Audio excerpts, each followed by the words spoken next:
60-60 साल के आदमी वो बृजभूषण के पैर नहीं छुएंगे। जो चमचे हैं 60-60 साल वो बृजभूषण के पैर छू रहे हैं। अब वो कह रहे हैं कि बातों को वर्गला रहे हैं कि विनेश इल्ज़ाम लगा रही है 2015 का, वो गई 2016 में गई थी। क्या विनेश ने ऐसा बोला? आप वो वीडियो दिखाओगे? या हमने जो बयान दिए थे, इंडियन ओलंपिक कमेटी थी जो, वो सार्वजनिक कर दो। ये कह रहे कि जी बेटियों की इज्जत की बात है, हम इसको कैसे सार्वजनिक करें?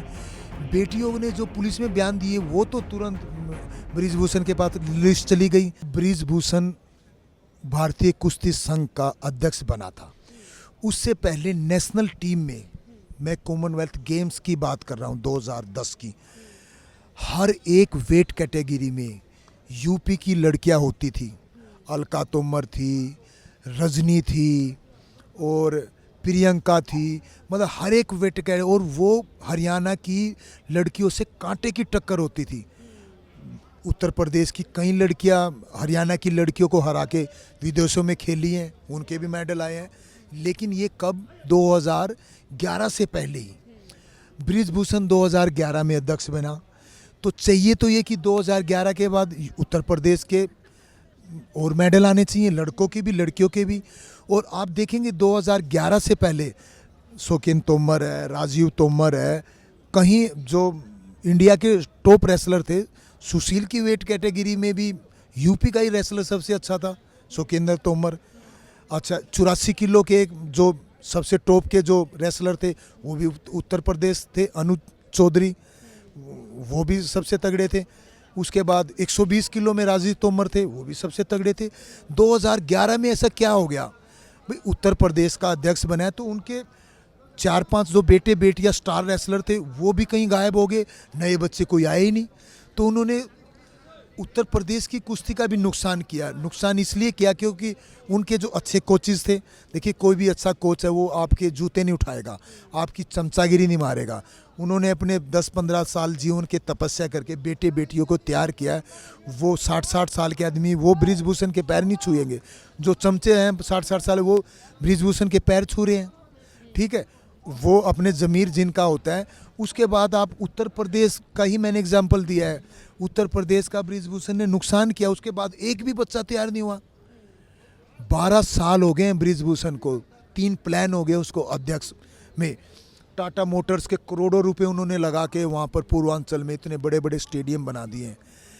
क्या पूर्वांचल में देखिए किसान लोग हैं, थोड़े कुश्ती के लिए वहाँ के लोग नहीं है, लेकिन बहुत जो कुश्ती का क्षेत्र है उत्तर प्रदेश में वो वहाँ क्यों नहीं सुविधाएं दी? जहाँ से अलका तोमर जहाँ से आती है, राजीव तोमर जहाँ से आते हैं, शौकेंद्र जहाँ से आते हैं, अनु चौधरी जहाँ से आते हैं, जिस एरिया में भाई पहले ऑलरेडी कुश्ती इंडिया को रिप्रेजेंट कर रहे थे उत्तर प्रदेश के, उन्होंने वहाँ तो कोई सुविधाएं नहीं दी, उनको दबा दिया गया। बृजभूषण आने के बाद एक भी सिंगल आप बता दो जो इंटरनेशनल में गया हो उत्तर प्रदेश का और मेडल लाया हो। तो उन्होंने तो भारत की कुश्ती का नुकसान नहीं किया है, उत्तर प्रदेश की कुश्ती का भी नुकसान किया है। उत्तर प्रदेश के लोगों को उन्होंने ठगा है। और हरियाणा कुश्ती संघ का अगर जिक्र करें तो यहाँ के बारे में क्या परिस्थिति? देखिए, हरियाणा कुश्ती संघ है जो कहीं ना कहीं तो देखो वो अच्छा है ही। अब आप ये देखेंगे कि पूरे देश में किसान है, पूरे देश में मजदूर है। अब हरियाणा के बच्चे क्यों ओलंपिक में मेडल ला रहे हैं? सबसे बड़ी तपस्या तो देखिए उनके पेरेंट्स की है। आपको बस ये दिख रहा है कि ये बजरंग पुनिया है, साक्षी मलिक है, गीता फोगाट है कि ये ओलंपिक में मेडल लेके आ रहे हैं। आप ये नहीं देखेंगे कि इससे पहले हरियाणा में 10,000 लड़के लड़कियां टूट फूट के खराब हो गए हैं। उनके घुटने टूट गए हैं, गर्दन टूट गई, कोहनी टूट गई है, जब आके एक बच्चा तैयार हुआ है। आप थोड़ा सा बैकग्राउंड में अगर जाएंगे, आप हरियाणा में देखेंगे तो अकेले रोहतक में आपको 20-25 अखाड़े मिल जाएंगे। हर एक शहर में, गांव में कोई ही शायद ऐसा गांव होगा जिसमें कुश्ती या कबड्डी का छोटा मोटा अखाड़ा या सेंटर नहीं होता है। हर गांव के 100-150 बच्चे बेटे बेटियां आके उनमें खेलते हैं। कोई बीमार हो गया, कोई टूट गया, कोई गरीबी के कारण पीछे रह गया, कितनों के करियर तबाह हुए। तब जाकर हरियाणा ने देश को 4-5 अच्छे खिलाड़ी दिए हैं, जिसमें उन्होंने अपने लाखों बच्चों का और परिवारों का करियर बर्बाद कर दिया है। एक किसान है, एक मजदूर है, वो 10-12 हज़ार रुपये महीने में कमा रहा है, 7-8 तो वो एक अपने बच्चे को खिला रहा 7-8 हज़ार, वो तो अपने दूसरे बच्चों का शोषण कर रहा है। दूसरी बेटियों को अच्छी शिक्षा नहीं दे पा रहा, दूसरे बेटों को अच्छा खाना नहीं खिला पा रहा। उनका पेट काट के उसने एक बच्चे को तैयार किया है, और ज़रूरी नहीं कि वो भी पहलवान बन जाए, वो भी नेशनल टीम में आ जाए। तो ऐसे हज़ारों हज़ारों परिवार बर्बाद होके तब एक खिलाड़ी तैयार होता है। और कुश्ती संघ में हम ये माने हरियाणा में कम से कम तो वो लोग भरे गए हैं जो कम से कम कुश्ती से तो ताल्लुक़ रखते हैं, ये अच्छी बात है। देखिए, हरियाणा की कुश्ती आगे क्यों है, डेफिनेटली वहाँ पर हरियाणा फेडरेशन ने हरियाणा के कोच, अच्छे कोचेज़ को आगे लेके आए हैं, टैलेंटेड बच्चों को आगे लेके आए हैं। वहाँ पे उन्होंने चीटिंग नहीं की है, जो ज़्यादा डिजर्विंग आदमी उसको ऊपर रखा है, तभी तो उनके मेडल आ रहे। कहीं ना कहीं तो आप मानोगे कि आप मेरे से सर्वश्रेष्ठ कैसे हो, कहीं ना कहीं तो उनके पेरेंट्स ने, कोचेज़ ने, उनके समाज ने उनको कुछ अच्छा किया है, तभी तो आगे आ रहे हैं। अच्छा, जैसे हम कुश्ती का जिक्र अगर हम करें तो इसमें जब ये भी था कि विनेश के साथ जो फिजियो नहीं भेजे गए थे, कोई और भेजे गए थे WFI से ताल्लुक़ रखने वाले व्यक्ति, आपको पता उस वाक़या का? जी पता है उस वाक़या का।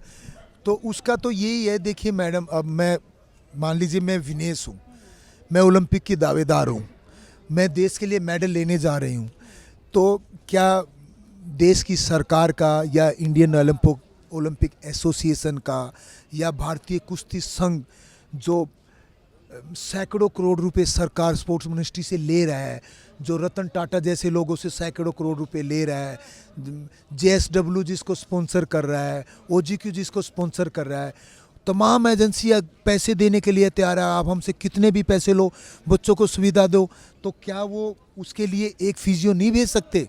बिल्कुल भेज सकते थे, बिल्कुल भेजना चाहिए। इनको इस बात की गौर ही नहीं है। मैं आपको पहले बता रहा हूँ, ये तो बच्चों का इतना संघर्ष है, मेहनत है, मेडल ले आए हैं। मेडल ना भी आता तो ब्रिजभूषण को क्या फ़र्क पड़ जाता, WFI को क्या फ़र्क पड़ जाता, लेकिन मेडल आया नहीं आया देश के लिए बहुत बड़ी बात है, विनेश के लिए बहुत बड़ी बात है। तो इनको चाहिए, इन्होंने गलत किया, इसके साथ फिजियो भेजना चाहिए, इसका पर्सनल कोच भी भेजना चाहिए। ब्रिजभूषण का बताओ वहाँ जाना कितना ज़रूरी है। ब्रिजभूषण उसको टेक्निक बताएगा, या वो फिजियो है उसकी इंजरी को रिहैब कर देगा, या कोई वो मसाजर है कि उसको रिलैक्स कर देगा, या क्या वो डाइटिशियन है उसको फूड की साइंस बता देगा, ये खाओ ये नहीं खाओ। उसका जाना कितना ज़रूरी है। और 10-5 ऐसे लोग अपने साथ लेके जाता है, जो उप प्रधान है, जो झारखंड का है, कहीं 5-4 अपने चेले चपाटे साथ में ले जाता है। आप 5-4 अच्छे कोच भेज दीजिए, उनके साथ 5-4 अच्छे, उनके साथ दूसरा इवन आपका जो पार्टनर है विनेश, रोज जिसके साथ टेक्निक करती है, वो भी बहुत फ़ायदा उसको दे देगा। उसकी थोड़ी टेक्निक करा देगा, उसको थोड़ा रिलैक्स कर देगा, टाइम पे उसको खाना खिला देगा। उन लोगों का जाना ज़रूरी है, या जो उनकी कुश्ती आगे बढ़ाए उनका जाना ज़रूरी है। इनको अपनी पॉलिटिक्स से मतलब है, अपने ऐशो आराम से मतलब है।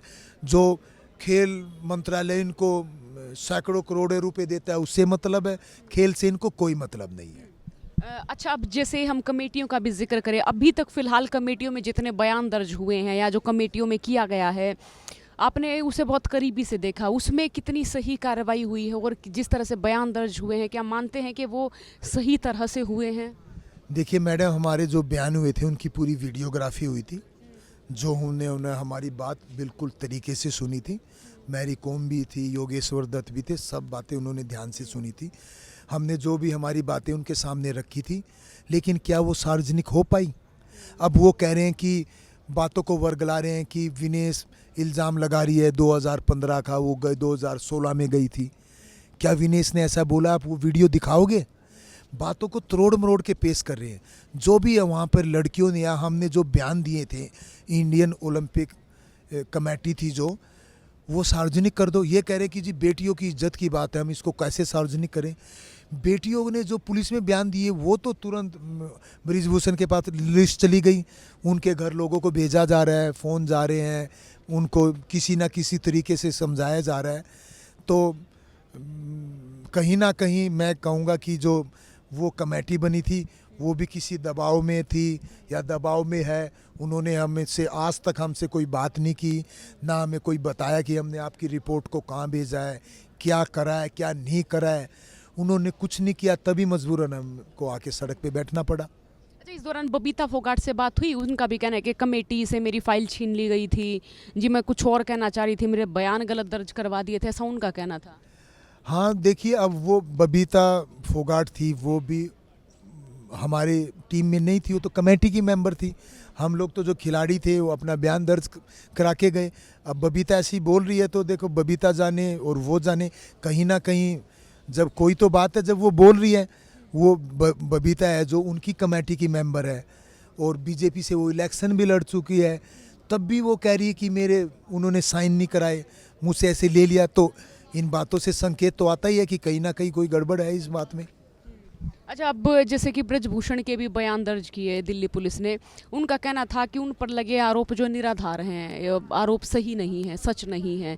खिलाड़ियों की ओर से क्या रिएक्शन और आप लोगों की ओर से क्या रिएक्शन? देखिए मैडम, बार बार खिलाड़ी भी ये बात बोल चुके हैं, मैं भी बोलता हूँ, देश में कितनी बार ऐसे जो बहुत उच्च स्तर के जो अपराध हुए हैं, आप नार्को टेस्ट कराओ, आप सारे खिलाड़ियों का भी नार्को टेस्ट कराओ जिन्होंने बयान दिए हैं, आप ब्रिजभूषण का भी नार्को टेस्ट कराओ।